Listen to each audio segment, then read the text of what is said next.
okay. What's going on? Not much. Am I hitting the green screen? No. The logo? Yep. So, anyways, we have a really interesting topic today. We do have an interesting topic today, but why do we have an interesting topic today? Because, Gav, I'm pretty sure you feel the same way about this that I do. Yeah.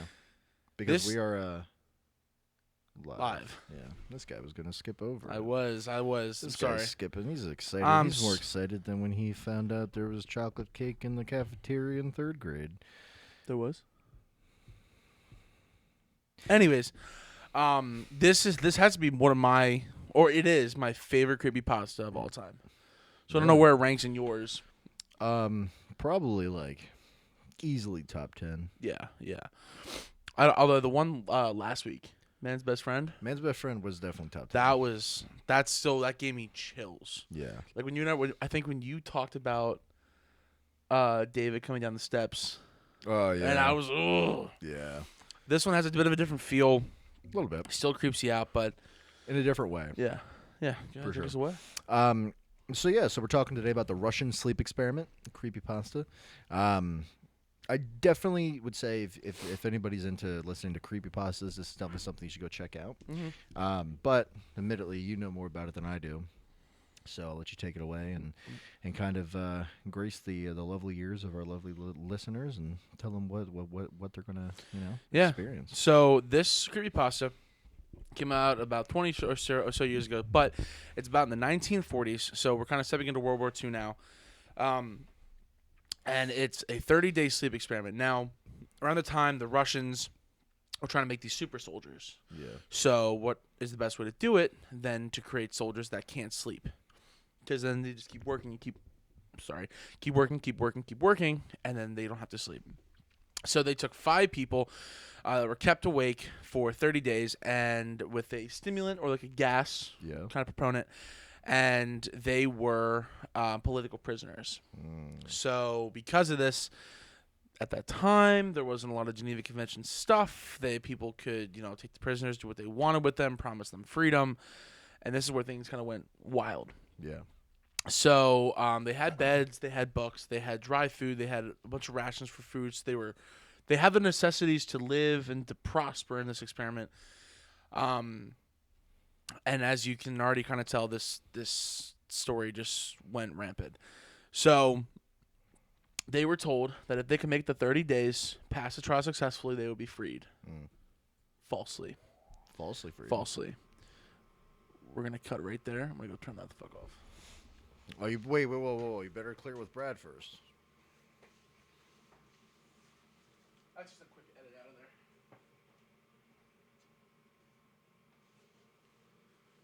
And we'll even make it easy. Let's even make it easier. And we'll just be like, we'll just assume the same positions. And it'll make the cut real easy. Okay. So as good as look at me. I'm just going to say falsely. Mm-hmm. Falsely. Mm-hmm. Have the allowance to do that. So, kind of going into the transition there, they had basically all this time to do and talk and whatever, and they bonded over their traumatic experiences. So it's kind of like a jacked up version of Lord of the Flies, I guess. Yeah, kind of. And what was wild was it was kind of how you and I, you talk about your life, but they're stuck in this room with this stimulant, this gas, and they're just talking. And towards the end of this on day 5, they're noticing that their experiences and the things they're talking about are getting really dark. Oh. So kind of like they're being a little, not mind controlled, but they're definitely being chemically suggested. Yeah, I mean, how would you feel if you were in there for 5 days? I'd be vibey. I'd be straight vibey. You think so? Listen, if you put me in a room with some people for 5 days, number one, what's going to happen is I'm going to make some friends. Number two, what's going to happen is I might make some enemies. But I guarantee I'll have more friends than enemies. So you're going to start a riot? Yeah, I might. No, I think it'll be. I'm like really good with like disassociating. Yeah. And like, I could just disassociate for like hours. Really? Like not. Okay. Really. I know you can do it for hours, but there's some times where we've been sitting down and I'm just like, Gav, and you're like, oh, my bad, bro. Yeah. Well, sometimes it happens when I'm alone and I just, Yeah. time flies when you're disassociating. Yeah. So. So as this is all happening, they're after this they go into day 9. So day 9 there was a guy that was screaming and running the full length of that chamber, back and forth, back and forth, back and forth. And they're starting to realize that people are not doing so well. Starting to go nuts. Starting to go nuts. Starting to go planters. Yes. So they announced that they were going to be opening the chamber to test, and this is from the creepypasta. They announced that they were opening the chamber to test the microphones and step away from the door, and they wanted them to lie flat on the floor, or they're going to be shot. And then the compliance will earn one of you your immediate freedom.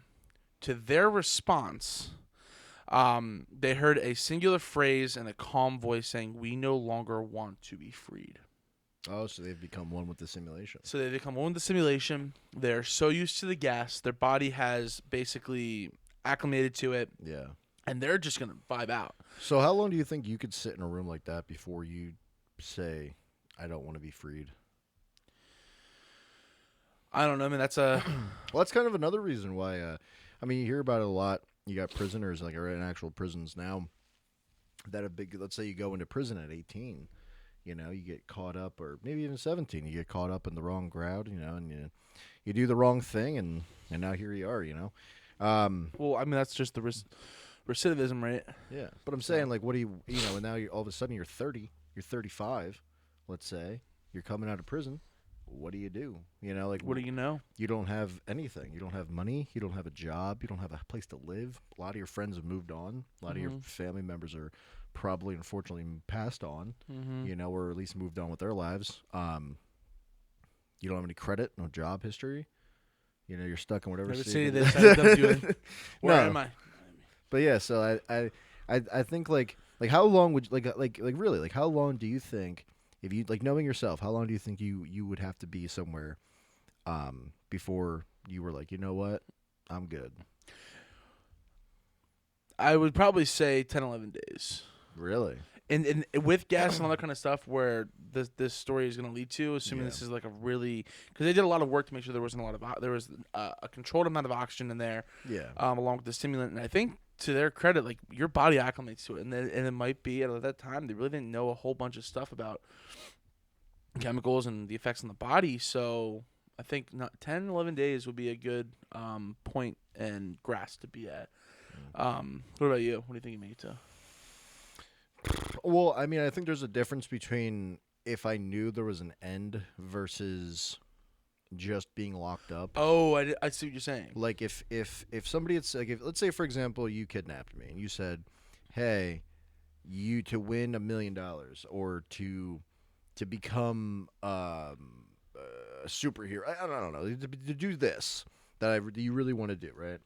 You would need to sit in a room like with these 3 people or whatever, 30 people for 30 days or for 2 months, like 60 days or something.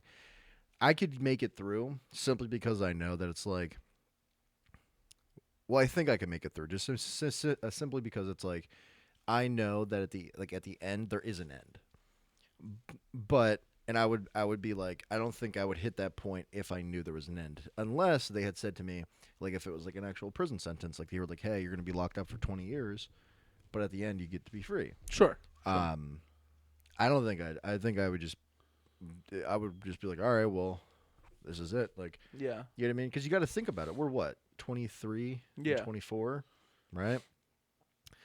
We've lived our entire lives free. Yes. Now, imagine living your entire life again in a cage. You know what I mean? Yeah. So I think it's like, I definitely understand the plight of prisoners when they say they want to stay in. That's why they do things to stay in, and that way, it's easier for them. And so I think if they said 30 days, I think I could make it the 30 days. But at the same time, I remember being a little kid, being put in time out, and being like, yo, done fucked up. You know what I mean? Yep. You think it's like 30 minutes, and you're like, I'm never getting out of here. Awful. I'm never gonna leave. I want to appeal my case, Mom. I'm never leaving. You're not gonna leave it. But yeah, so they were stuck for those days, and you and I might wanted to get out of there. Yeah. Me for 10, 11 days. You have no clue. Well, if you and me were locked in there together, we're vibing. Vibing out. And with these responses, they're starting to realize that this is starting to freak the soldiers out, the researchers. Mm-hmm. So eventually, they wanted to check on the. They went back there. The test subjects were putting up like paper on the windows so they couldn't see in, so they're just relying on the microphones. Eventually, they went to go check on the microphones, take things down. Whoa. Slow it down. Oh, sorry. I can't even fucking understand what you're saying. Really? Okay, my bad. Use human. I'm a human. What do you got to do? Okay. So, anyways, the researchers were going to go back in because they noticed that there was paper all over the windows. Yeah. And some of the cameras. So they went in and they were letting them know they're going to be coming in. They were going to flush the gas out of the room, obviously for the researchers to go in. So, as they're doing this, they are noticing that the test subjects are screaming. Not so much violent yet, but they're screaming because they want the gas to come back on. Oh. So now they're not only just being kept awake with the stimulant, they want it to be on. Yeah. And if you think about it this way, you look at stimulants like me. I know I'm severely addicted to caffeine. Yeah. I need caffeine. Right. It's a stimulant. You want it. You're addicted to it. You need it. You must have it. Yeah. And I'm sure it's the same way with you. No. Oh, okay.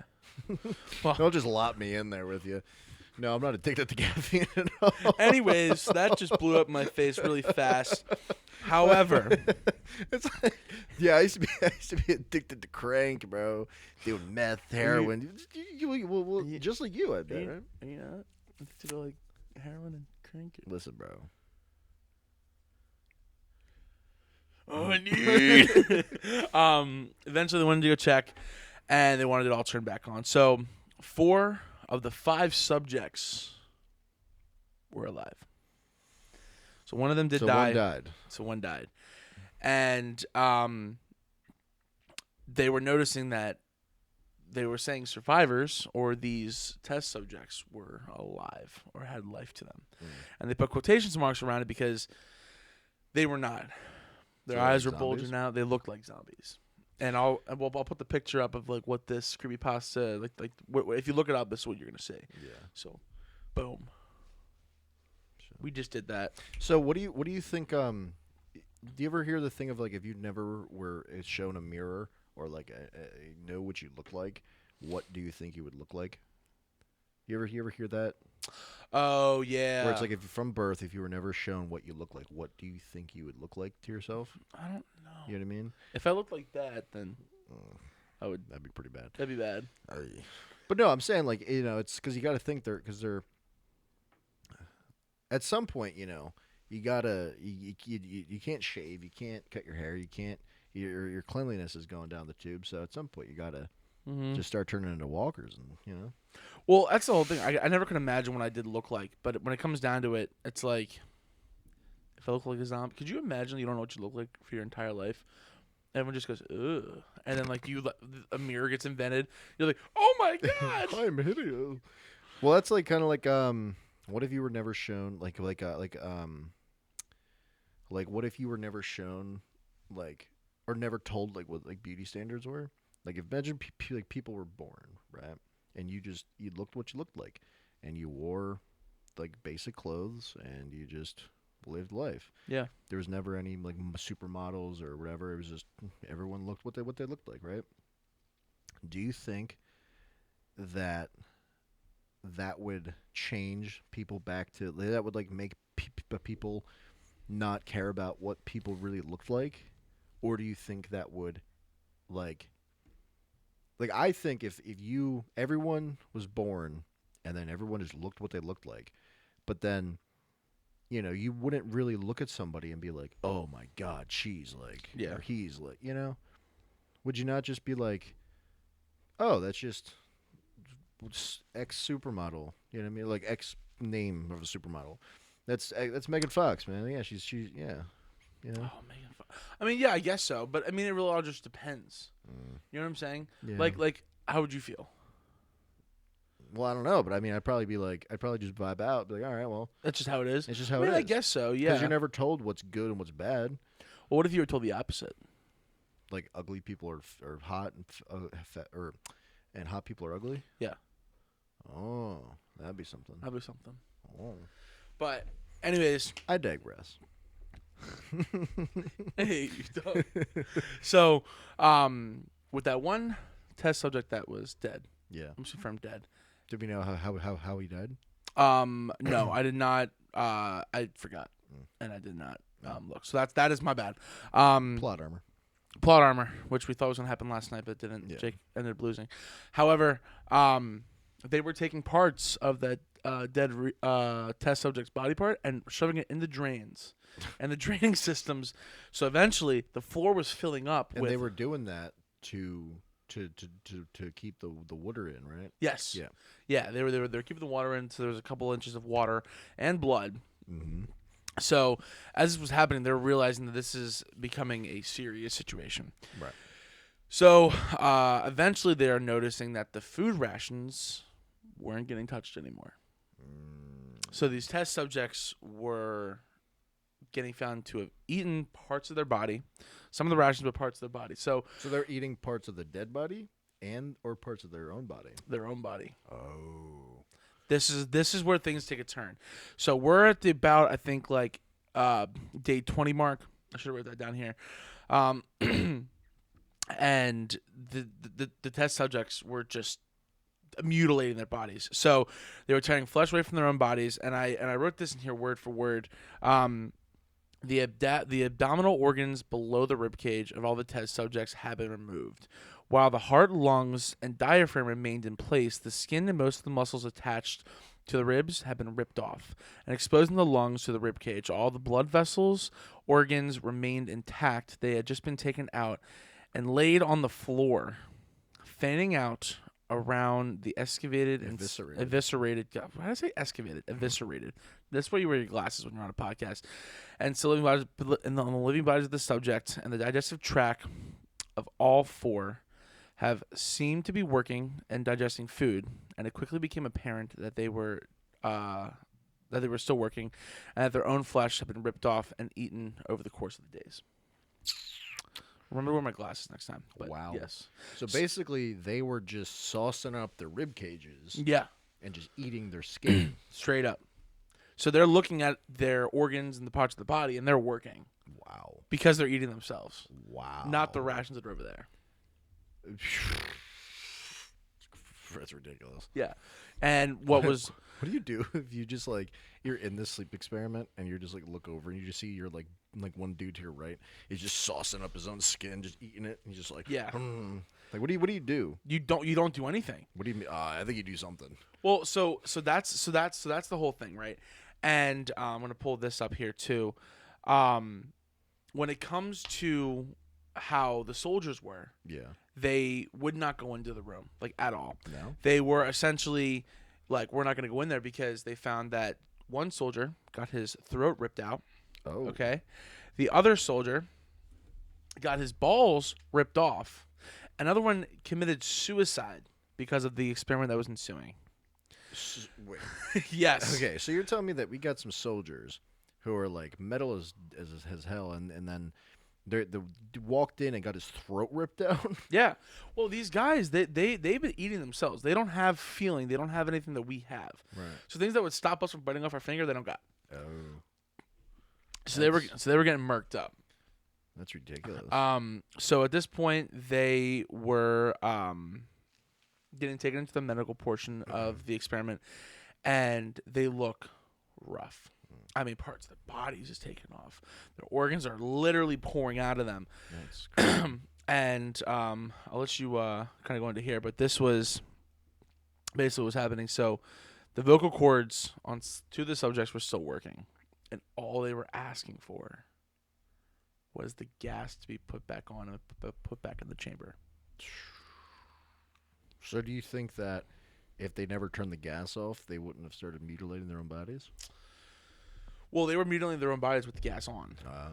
So the thing is eventually these people are just there's stimulant. There's all this kind of stuff that's happening, and they're in this chamber with just supervision of these researchers. Right. And what makes this whole thing wild is they don't know what was in this gas.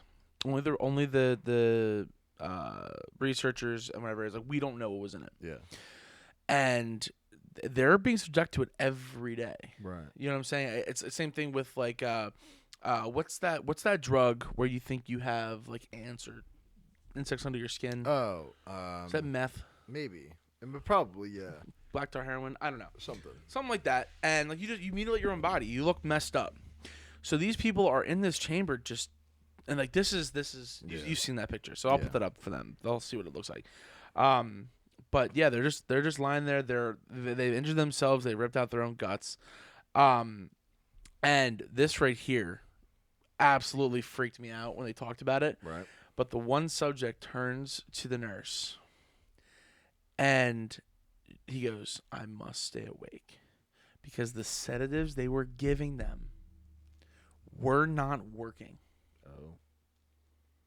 Wait, what do you mean they weren't working? So they're trying to put these guys to sleep.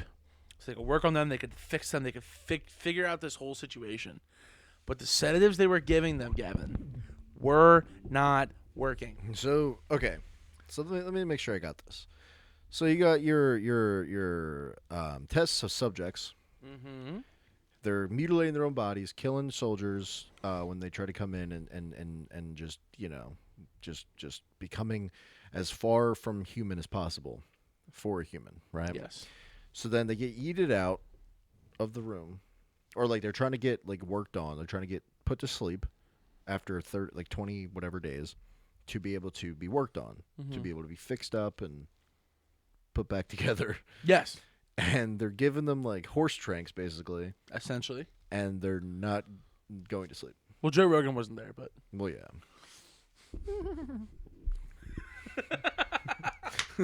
anyways, but yeah, so it's exactly what was happening.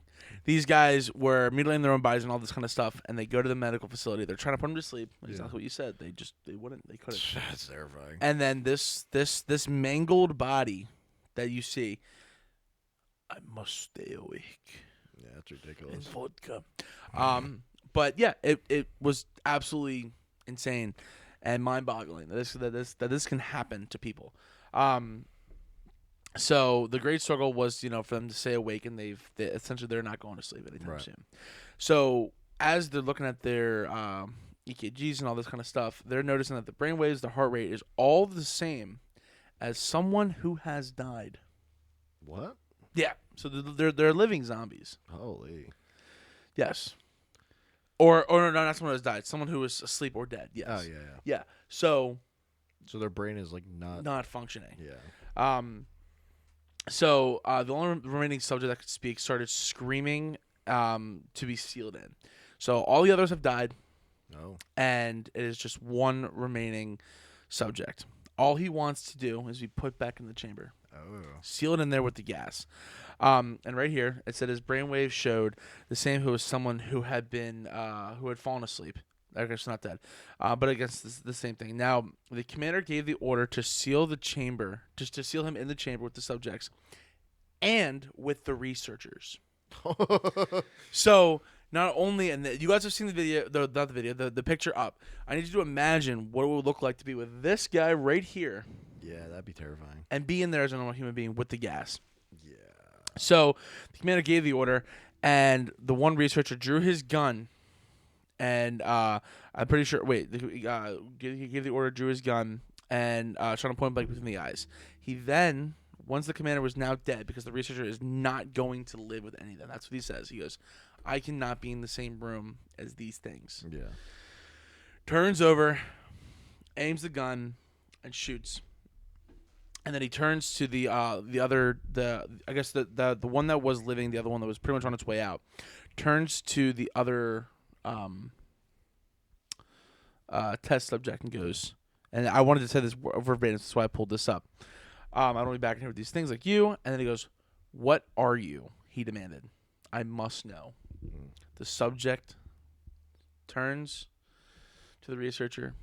He smiles. He goes, "Have you forgotten That easily, the subject said. Who are you?